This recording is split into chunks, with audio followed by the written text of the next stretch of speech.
So I want you to picture the Brontë sisters right now. You probably have a very specific image in your head. Oh, almost everyone does. The classic Victorian tragic figures. Right, exactly. Three delicate women, Charlotte, Emily, and Anne, scribbling these sweeping, passionate romances by candlelight. Hidden away in the moors. Yeah. Huddled in this lonely, windswept Yorkshire parsonage, just completely cut off from the real world. Their dad is off in his study, too absorbed in his books to notice them. Right, the classic myth. And these naive, isolated girls are essentially just, I don't know, receiving the gift of literary genius directly from the heavens. Yeah. Completely untouched by human affairs. Yeah, well, you can take that image and completely burn it. I love that. So it's just totally fake. It is entirely fabricated. I mean, it's a masterpiece of Victorian PR that has somehow survived for nearly 2 centuries. Which is wild. And that's exactly why today, for this deep dive, we are taking a sledgehammer to that ultimate romantic archetype. Because the stack of sources we have today tells a completely different story.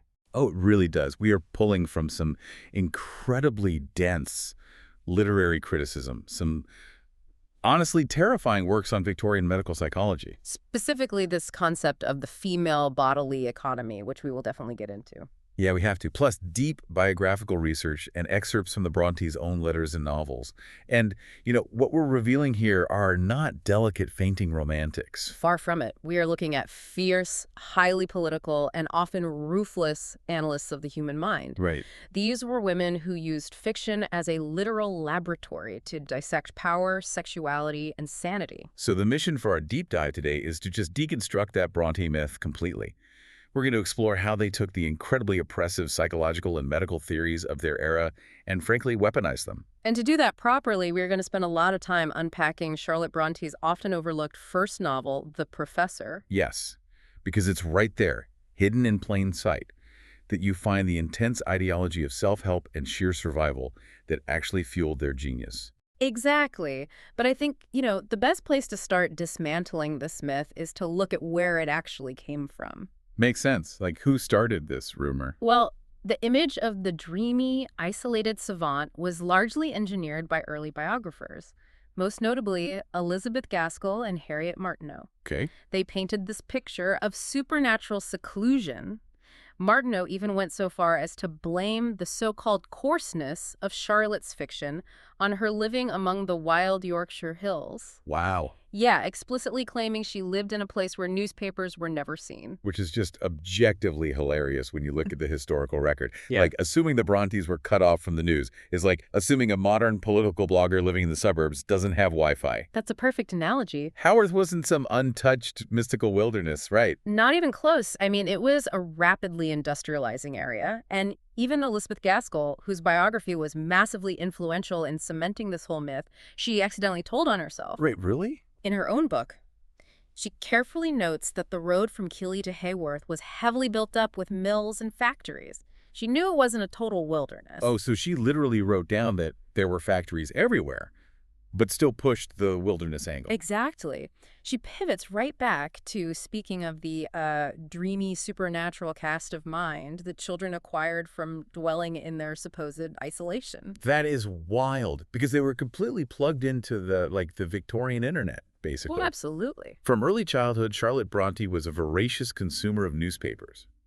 We know from her surviving letters that she avidly followed the Tory paper, the Leeds Intelligencer, and the Whig paper, the Leeds Mercury. Right. She wasn't reading about local bake sales. She was consuming high-level political discourse. Yeah, she was tracking the debates on Catholic emancipation. She monitored the progress of the Reform Bill in her early years, which completely restructured the British electoral system. And she followed the Chartists, right?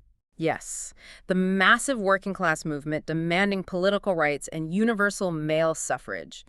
And later, she was entirely locked into the 1848 revolution in France. So definitely not the reading habits of a naive fairy tale princess. Not at all. But, so if Gaskell was Charlotte's friend, which she was, why lie?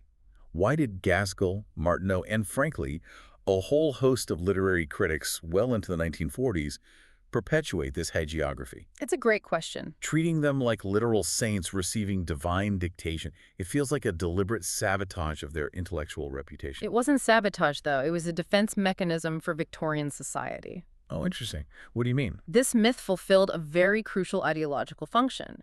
By framing the Brontes as isolated, naive savants, critics and readers could comfortably ignore the radically political and economic frameworks embedded in their novels. Oh, I see. If they are just innocent country girls, you don't have to take their politics seriously. Precisely.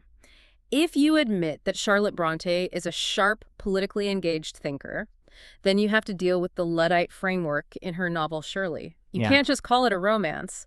You have to face her direct commentary on industrial unrest, machine breaking, and class warfare. You have to deal with the virulent, deeply philosophical anti-Catholicism in Villette. Exactly. And perhaps most dangerously, you have to grapple with the aggressive mid-Victorian ideology of self-help and upward mobility that completely drives the professor. Wow. It was much safer for society to say, oh, they just wrote these wild love stories out of their own tortured imaginations, rather than admit these young women were forensically dissecting the socioeconomic realities of industrial England. The idea that society had to invent a fairy tale just to protect itself from 3 women in Yorkshire is incredible. It really is. But it makes perfect sense. And to really understand how these incredibly plugged-in young women processed all of this heavy, violent political data, we have to look at what they were doing in their free time. Yes, the childhood writings. Right.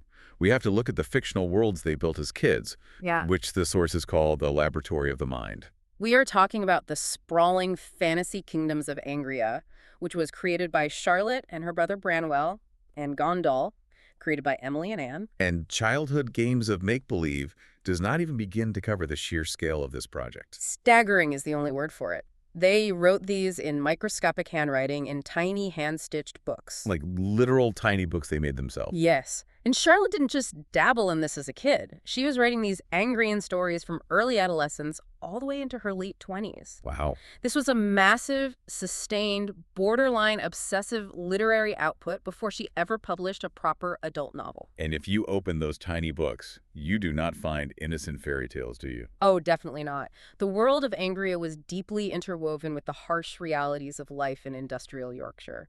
It was not an escapist utopia. What was it like?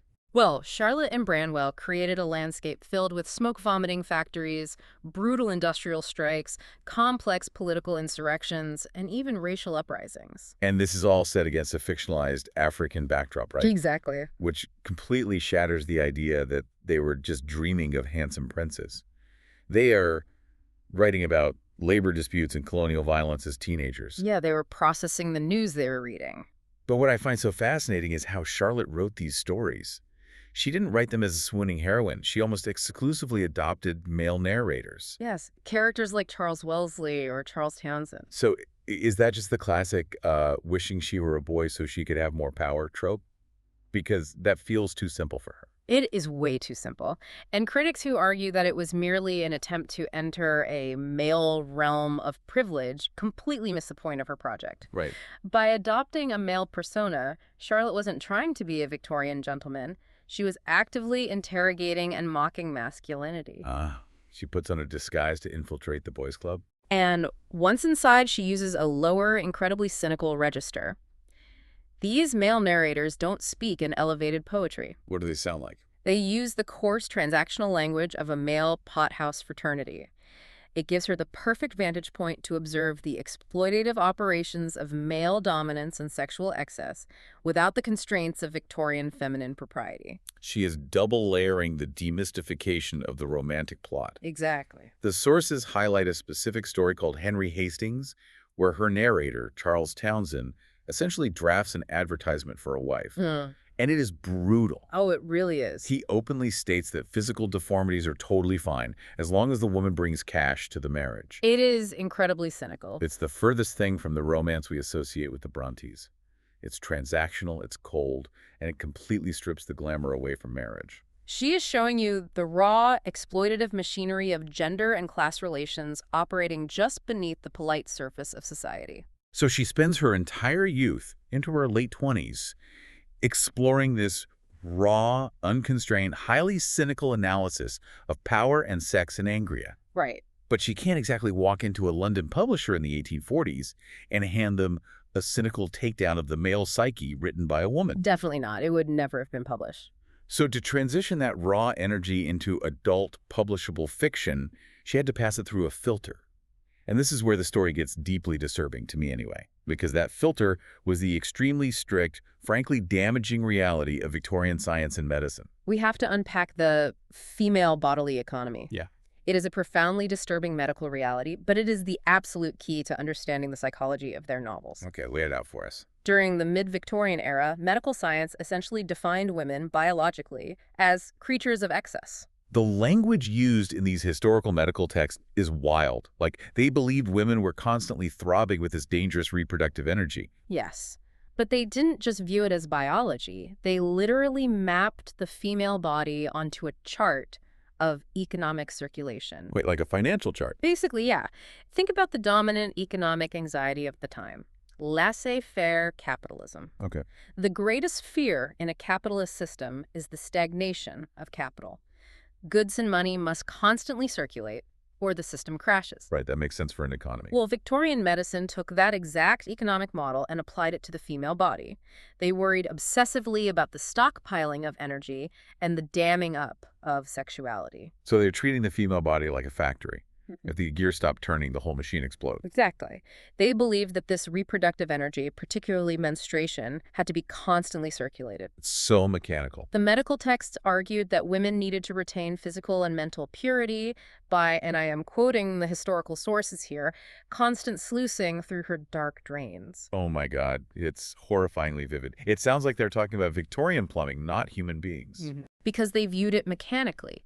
If this energy was obstructed or stockpiled, doctors believed it would cause violent internal disruptions, putrefaction, and disease. Wow. It was an exact parallel to how they viewed strikes or blockages in the social organism of industrial capitalism. But here is the ultimate impossible double bind. Right. The doctors are saying, you must constantly vent this physical and sexual pressure, or you will literally rot from the inside out. Yes. But at the exact same time, Victorian society and morality are saying, if you ever express this physical and sexual pressure, you're a fallen woman and you will be ruined. Exactly. They're telling them to vent the steam engine while welding the release valve shut. That is the central agonizing conflict in Charlotte Bronte's fiction.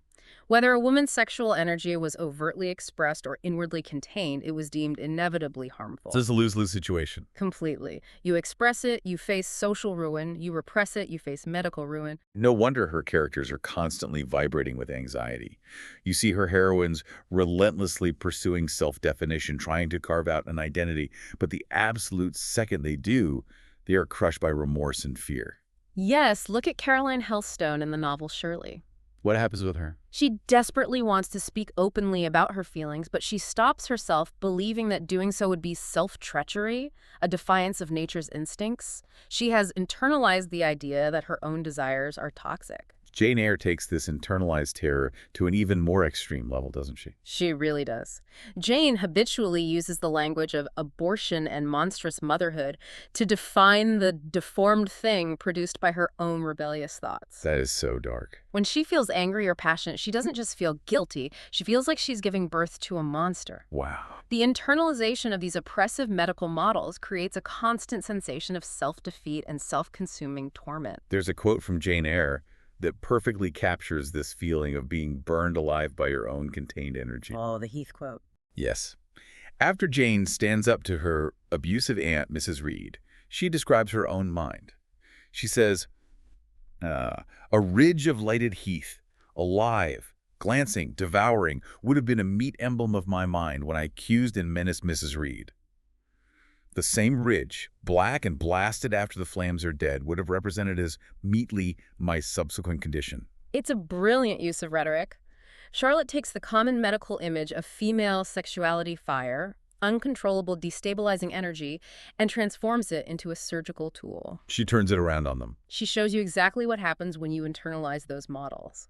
The fire doesn't warm you, it burns you from the inside out, leaving you black and blasted. And we have to remind you, listening right now, that this wasn't just abstract literary theory for the Brontes.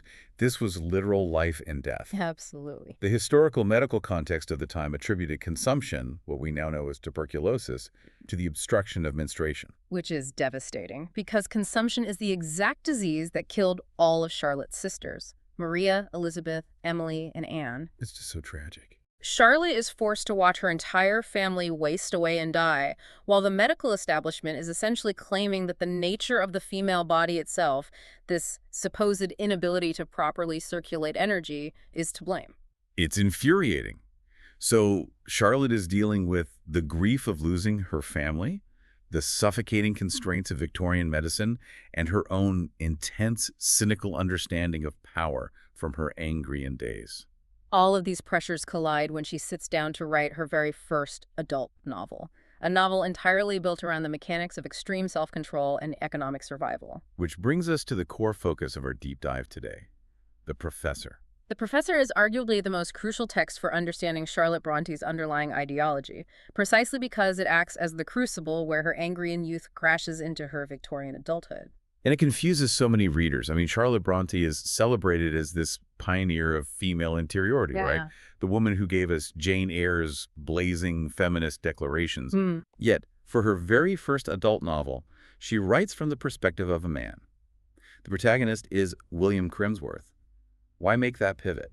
Well, she retains the male focus of her youth, but she updates the context. The Professor is heavily, almost suffocatingly, imbued with the mid-Victorian ideology of self-help. And when we say self-help, we aren't talking about modern wellness retreats or journaling, right? No. We are talking about the Victorian obsession with upward mobility, rigorous self-control, and brutal competition in the free market. Okay, so how does that play out in the novel? The novel is built on two principal themes. The first is the absolute, unyielding importance of a man earning his living by his own exertions. He must strive, he must compete, and he must survive in the economic marketplace. There is no inherited wealth to save him. And the second theme? The importance of choosing a wife who has good character, a strong work ethic, and shared tastes, rather than choosing a wife based on mere sensual attraction. You know, reading the sources on the Professor, I was honestly thrown off. How so? I expected wild moors and passionate declarations, but Crimsworth is just obsessed with getting a job and finding a financially sensible wife. It almost reads like a Victorian LinkedIn post. That is a great way to put it. It's a massive pivot from the illicit, swooning romances she wrote about the Duke of Zamorna in her childhood. But it is a deliberate, calculated contrast. She is taking the concepts of competition, conflict, and surveillance, which define the massive external realms of Victorian economics and labor, and she is shrinking them down. She's moving them into the interior domain of selfhood. Oh, I see. William Crimsworth is constantly surveilling himself and others, treating human relationships like ledger books. So I have to ask, if your ultimate goal was female empowerment, why use Crimsworth at all? Is she just hiding behind a male narrator? Some people think so. Is she expressing her own desire to succeed as a teacher, but feeling like she can only say it through a man's voice? The sources argue it's a far more sophisticated maneuver than simple biographical wish fulfillment. By using a male protagonist, she is essentially using William Crimsworth as a Trojan horse. Sneaking her radical ideas past the Victorian censors? Yes, she wants to explore the internal domain of competitive individualism. But remember the medical context we just discussed. The bodily economy thing. Right. A man striving for economic independence, ruthlessly controlling his environment and his desires, that is considered heroic in Victorian England. A woman doing the exact same thing is terrifying, unnatural, and medically dangerous. Oh, wow. So she uses a man to map out the psychological reality of self-development, showing how this ideology of rigorous, ambitious individualism completely clashes with the alternate Victorian notions of affectable feminine containment. Precisely. She places Crimsworth in situations where he encounters different types of women, and through his reactions, she dissects the limitations placed on them, and she persistently undercuts the standard romance frame, even within this male-centric narrative. And the most glaring example of that is the ending. Oh, yes. The ending of The Professor is genuinely shocking. It is deeply jarring. You have what appears to be the conclusion of the romance plot. Crimsworth has achieved a level of success. He has his sensible wife. A nice, tidy wrap-up. But then, the narrative is ruptured by a moment of sudden, brutal violence. He shoots his son's dog. Yes. Crimsworth violently shoots the dog because he suspects it might be rabid. It's literally a jump scare at the end of a Victorian novel. You expect everyone to be gathered around the hearth, and instead, the protagonist executes a family pet. It completely shatters the illusion of a neat, happy domestic conclusion. It acts as a final, dark reminder. The world is still violent. It still requires ruthless control, The happy ending is an illusion that must be violently maintained. And the sources also highlight a specific character in The Professor, a woman named Lucia. Lucia is a fascinating inclusion. She is offered as a tantalizing, fleeting portrait of genuine female self-development. How does she fit in? She gives the reader a glimpse of the fierce independence that Charlotte's later heroines, like Jane Eyre and Lucy Snow, will struggle so agonizingly to achieve. She is the spark that Crimsworth observes but cannot fully contain. But the struggle to earn a living, to survive in this brutal economic reality, wasn't just a theme she was exploring intellectually in The Professor. It was the defining nightmare of the Brontes' real lives. Right, which is why we have to talk about their day jobs. Yes, we must look at the brutal reality of their careers. They were not wealthy ladies of leisure. They were forced by sheer poverty to work as governesses. And I think modern audiences have a very skewed view of what a governess was. Oh, for sure. We picture Maria in The Sound of Music singing songs with wealthy children and eventually marrying the handsome captain. Right, but the historical reality was incredibly grim. What was it actually like? It was an agonizing, deeply humiliating position, particularly for women as fiercely intelligent as the Brontes. They faced constant overwork and profound indignity. Basically high-class servants. Exactly. They were forced to serve employers who were often their social and intellectual inferiors. They belonged neither to the family they served nor to the servant class below them. They were entirely isolated. The sources note that this intense, burning resentment found a creative release.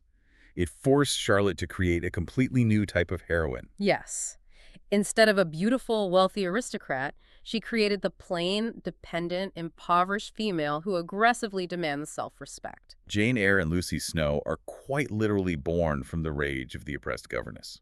However, we have to be extremely careful here. While the emotional truth is drawn from their lives, we must warn the listener against falling into the trap of the biographical cult. The biographical cult. Let's unpack that, because it's a huge issue in Bronte studies. What does that actually mean in practice? It's the overwhelming tendency of readers, and even decades of literary critics, to read the Brontes' novels simply as thinly veiled, direct diary entries, to equate every single fictional event with a literal fact from their lives. Right. So because Charlotte went to a harsh school at Cowan Bridge, readers just assume Mr. Brocklehurst in Jane Eyre is exactly the Reverend Carus Wilson. Or, because Charlotte was a governess, Jane Eyre's experiences are just a transcript of Charlotte's Tuesday afternoons. Exactly. And while there are obvious inspirations, reducing these highly structured, complex novels to mere autobiography is insulting. It really is. It strips them of their artistic and political genius. It ignores the craft of fiction. They weren't just transcribing their misery, they were transforming it into high art. And nowhere is the danger of this biographical cult more apparent or more sensationalized than when dealing with the only boy in the family. Ah, Branwell. Yes, their brother, Branwell Brontë. Yeah. We have to dive into the Thorpe Green scandal. Branwell is a deeply tragic and chaotic figure. Like his sisters, he had to find work, and he took a position as a tutor at a wealthy estate called Thorpe Green. But he was dismissed in absolute disgrace in 1845. And the story he brought back to the Haworth Parsonage, the story he told his family, was that he had engaged in a passionate, doomed love affair with his employer's wife, Mrs. Lydia Robinson. This story was incredibly potent. It was widely believed. Elizabeth Gaskell even put it in the very first edition of her biography. Did she really? Yes, painting Mrs. Robinson as a vile older seducer who ruined the brilliant young Branwell. Gaskell actually had to remove that chapter from later editions because Mrs. Robinson's lawyers threatened her with a massive libel suit. But looking at the sources, there's a critical question that historians are still debating. Did this affair actually happen? Or was it an elaborate romantic cover story for something much, much darker? The evidence suggests the latter. Okay, what could be worse than an affair with your boss's wife in the 1840s? Well, Branwell's drunkenness and drug use, specifically opium, were escalating rapidly. When Mr. Robinson dismissed Branwell, his letter cited conduct too disgraceful to mention. And Anne Brontë was also working at Thorpe Green at the same time as a governess, right? Yes, and she noted in her diary that she had some very unpleasant and undreamt of experiences there. Which leads biographers to a pretty grim theory. Right. Branwell might have entirely invented the romantic affair with Mrs. Robinson to cover up a squalid, unromantic reality. Like what? The real reason for his dismissal may have been embezzling money to fund his addictions. or, as some historians suggest, an inappropriate or homosexual relationship with his young male pupil, Edmund Robinson. So he's a total mess, getting fired for something deeply shameful. And to save face, he essentially uses the tropes of their childhood Angrian romances. Exactly. He casts himself as the tragic profligate hero destroyed by a forbidden love for a married aristocrat to mask a sordid, ugly truth. Yes, but think about the impact of this on his sisters. Branwell's scandalous, destructive life, the extreme drunkenness, the violence, the raving paranoia, the alleged adultery played out right in front of them at the Haworth Parsonage. He was destroying himself in their living room. So, did Branwell's downfall essentially act as a brutal wake-up call? Did it enable his sisters to see the grim reality behind the romantic postures they'd been writing about in their youth? It absolutely did. It violently stripped away the glamour of the profligate hero they had idolized in Angria. It just killed the fantasy. Completely. When Anne Brontë writes The Tenant of Wildfell Hall and portrays Arthur Huntington slowly and agonizingly drinking himself to death, or when Emily Brontë displays the terrifying sociopathic violence of Heathcliff in Wuthering Heights, they aren't romanticizing bad boys. Right. They are displaying the horrific, unvarnished reality of unchecked male energy and addiction. Which completely reframes how we read these books. If we are supposed to read them as victims merely recording their misery, or as naive girls romanticizing abuse, how should we read this incredible, almost violent passion in their work? We have to read them as master artists. They were brilliant manipulators of themes of energy, power, and revenge. And nowhere in all of English literature is this masterful, terrifying manipulation more evident than in Emily Bronte's masterpiece, Wuthering Heights. I am so glad we are focusing on Wuthering Heights next, because this is arguably the most misunderstood novel in the English language. Oh, undoubted. People constantly misinterpret it as this ultimate, sweeping, aspirational love story. You see quotes like, "Whatever our souls are made of, his and mine are the same," embroidered on tote bags and read at weddings. It is astounding how entirely the general public has misread the tone of that book. The sources argue we need to look closely at the very first chapter to understand what Emily Brontë is actually doing. She establishes the economics of energy flow immediately. Okay, let's walk through that opening scene. Set the stage for us. So the novel is narrated by Lockwood. He is an effete, civilized, somewhat arrogant gentleman from the south of England. He decides to visit his new landlord, Heathcliff, at his estate, Wuthering Heights. And how does that go? From the moment he steps on the property, the intense misanthropy and isolation are palpable. Lockwood arrives, and Heathcliff doesn't greet him warmly. He glares suspiciously, keeps his fingers hidden deep in his waistcoat to avoid shaking hands, and utters the words, "Walk in," through clenched teeth. And it's not just Heathcliff, right? The environment itself is hostile. Exactly. Lockwood notes the architecture, like the narrow windows deeply set in the wall, the corners defended with large jutting stones, the stunted firs leaning as if craving alms from the fierce wind.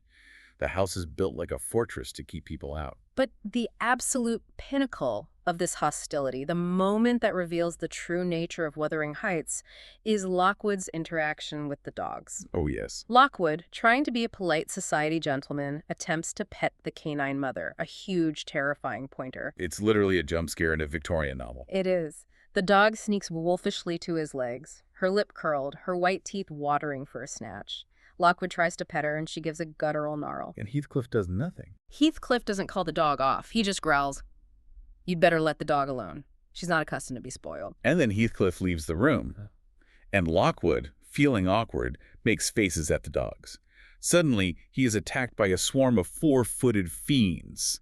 They assault his heels and coat laps, and this posh gentleman literally has to fight them off with a poker from the fireplace. And the most chilling detail is Heathcliff's reaction when he returns. What does he do? Heathcliff watches this attack with vexatious phlegm. He moves with absolute sluggishness, completely unconcerned with Lockwood's panic. He is annoyed by the noise, not by the fact that his guest is being mauled. Lockwood wandering into Wuthering Heights is like a sitcom character accidentally walking onto the set of a psychological horror film. That's exactly it.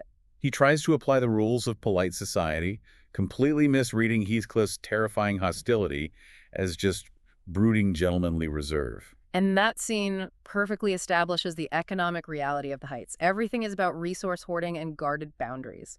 It highlights the total, absolute absence of mutual kindliness. And this brings up a crucial distinction the sources make between the Brontes and their famous contemporaries, like Charles Dickens or George Eliot, because they are operating in entirely different moral universes. Yes. If you read Dickens, even his most individualist, ambitious characters are almost always wrapped around by a constraining discourse of mutual kindliness. There is a sense of community. Right. George Eliot's heroines are permitted to aspire beyond their lot, to seek self-development, but they are always forced to ask how individual desire can be reconciled with social duty. But the Brontes don't care about social duty. The Brontes lacked an overarching moral frame. Their characters do not ask how individual desire can be reconciled with social duty. They only ask how to achieve their desires. They just want what they want, and they will burn the entire world down to get it. Precisely. And Heathcliff is the ultimate terrifying embodiment of aggressive individualism and upward mobility. Wait, Heathcliff is the ultimate capitalist. That is a fascinating angle. Explain how the sources map that out. Think about his trajectory. He arrives at the Heights as a starving, oppressed waif. He is brutalized, denied education, and treated as subhuman. So what does he do? He harnesses that dark energy. He leaves. He acquires vast wealth through mysterious and almost certainly ruthless means, and he returns. You get revenge. Yes, but he doesn't return to seek forgiveness or just be angry. He returns to systematically use the laws of capitalism, mortgages, gambling debts, property rights, to buy out and ruin the very families that oppressed him. So if William Crimsworth in The Professor is the acceptable, polite face of Victorian self-improvement, Heathcliff is the monstrous underbelly of that exact same ideology. That is a brilliant synthesis. The source material argues that Heathcliff is an imaginative projection of what happens if the energy of the oppressed is harnessed and controlled entirely in the service of aggressive individualism, stripped of any Christian morality. Wow. He operates entirely on an economics of energy flow. He absorbs power and crushes the weak. And we, the readers, are completely complicit because we root for him, making us sympathize with a monster, making us question our own moral compass while we watch him destroy 2 generations of families. That is the ultimate psychological trick of the Brontë sisters. Which perfectly transitions us into the final piece of our analysis today, because they don't just destabilize us in Wuthering Heights, they do it across their entire body of work. This is where we look at the destabilization of the reader. The sources state that Brontë novels pose massive interpretive problems because they are deliberately designed to offer illusions of order and romance, and then ruthlessly, methodically destroy them. The academic terminology the sources use here is that teleology is proposed only to be revoked. Okay, let's translate that for anyone who hasn't been in a literary theory seminar recently. What does it mean to revoke teleology in this context? Teleology, in a narrative sense, is the expectation that a story is moving toward a neat, purposeful, predetermined ending. It's the comforting idea that the journey has a moral purpose. Like a happily ever after. Exactly. In Victorian literature, that teleology almost always means a happy marriage, the wicked being punished, the good being rewarded, and social order being firmly restored. Reader, I married him. Yeah. I think a lot of people today view Jane Eyre as the ultimate comforting Victorian romance, precisely because of that one line.